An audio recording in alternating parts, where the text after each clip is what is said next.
It's pretty sad to see this 2001 Dark Highland Green Mustang Bullitt being parted out. The car looked like it was in pretty good shape.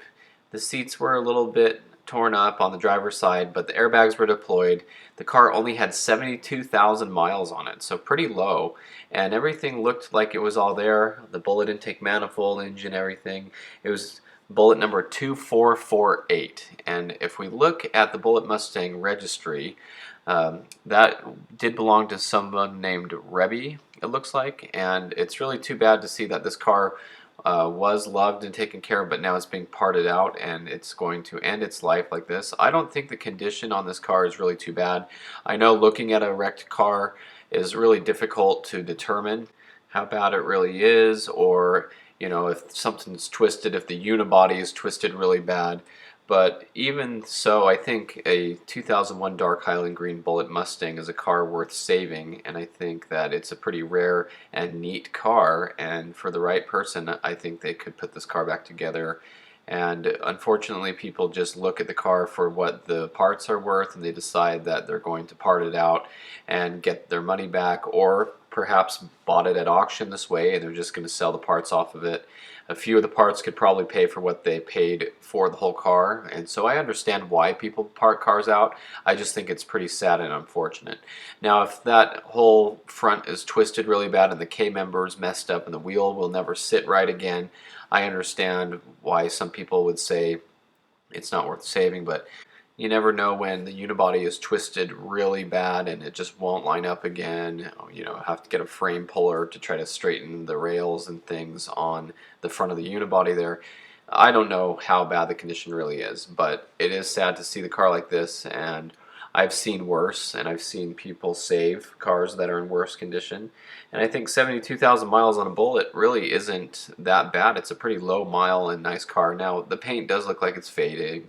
It's peeling on the hood scoop and stuff, so the car probably needs a whole new paint job, so add like another $4,000 to $10,000 depending on how good it wants to be. So I understand some people add it up and say, okay, it's not worth saving, but does the car really have to be perfect? I don't see why you can't put a car like this back together and just have it and enjoy it and know it's there, and later down the road maybe these cars will be worth enough that people would love to buy it and have it repainted and fix it up even more.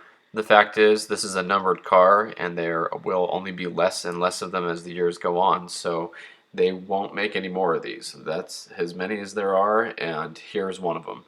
But anyway, it's just really sad to see. Perhaps the car is rusted so bad you can poke your finger through the bottom of it. I know there's cases where the car is just too far gone and it would just take way too much to try to fix it and repair it. But if the car really is mostly straight and rust free and things like that, then it's a really awesome car, and I would love to see it back on the road. So depends on who you are and what you like and what you want to do with it. So I understand people have their own choices, but this is such a cool car, it's really too bad to see it being parted out. When you look at barn find cars, old muscle cars that have survived over the decades, a lot of people are so grateful that somebody took a car that was damaged like this one is and just put it away in a shed or a barn or something and preserved it for the future. And I think that that's something that people will look back and they will wish that this car was just put in a garage somewhere, even if the person didn't have the money to fix it. At least it was set aside, and then later down the road somebody can fix it up, because I see that all the time in the barn find world. People find these old Mopars or Shelbys or really cool old muscle cars, and they just say it's so cool that this car didn't go to the crusher, that the person had enough sense just to put it away and sit on it until the future. And if you want to look at it in a different way, there are a lot of people who have cars that they collect and enjoy and love, and they hardly drive them. You see cars that have 1,000 miles or less on them, and they sit like that their entire life.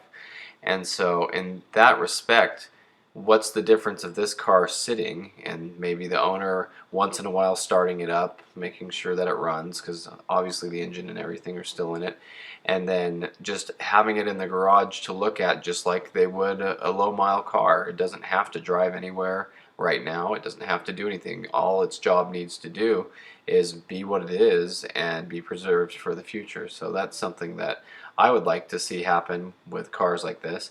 And I know not everybody has an extra garage to lay something in, and that's the reason this car probably has peeling paint, because it probably didn't have a garage to sit in. But there might be somebody out there who has space in a garage who would like to buy a car like this and just enjoy having it, go out and look at it, and maybe slowly start putting it back together. I think there's a lot of options, so it's just really sad to see a car like this parted out. So anyway, I wanted to document the car. There's the number. It was in the Bullitt registry. That needs to be corrected to show it's been parted out once it is, and it's really too bad to see, but the parts will live on. And I just wanted to share this video and say thanks for watching, and stay tuned for more Mustang content.